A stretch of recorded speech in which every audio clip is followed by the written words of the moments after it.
คนรุ่นเก้ากับคนรุ่นใหม่เขาเจ้าเลือกบ่อนเฮ็ดเวียกกันจังใดเนาะสำหรับคนรุ่นเก้าเขาเจ้าจะถามว่าเงินเดือนเท่าใดเฮ็ดเวียกโดนไปแล้วจะมีเงินเดือนเพิ่มขึ้นบ่แล้วเฮ็ดโดนไปเด้จะมีการสอนหรือจะมีการแบบให้เขาเจ้าเติบโตหรือพัฒนาตัวเอง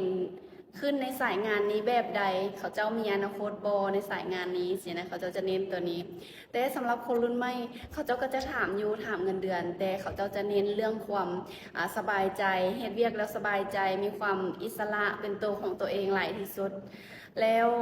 หัวหน้านะเข้าเขาเจ้าไดบอ เขาเจ้าไม่ได้คิดว่าเขาเจ้าต้องเข้ากับหัวหน้าไดบออีกใดเขาเจ้าคิดว่าหัวหน้าเข้ากับเขาเจ้าไดบอแล้วหัวหน้าน่ะสมัยนี้ต้องได้ปรับตัวหลายเพราะว่าคันเฮ็ดเวียกไปเขาเจ้าบ่ชื่นใจหรือเขาเจ้าคิดว่าเฮ็ดเวียกไปแล้วบ่เป็นตัวของตัวเองน่ะเขาเจ้าจะออกเลยสมัยนี้นะปรับตัวยากแฮงหัวหน้าก็ได้เนาะ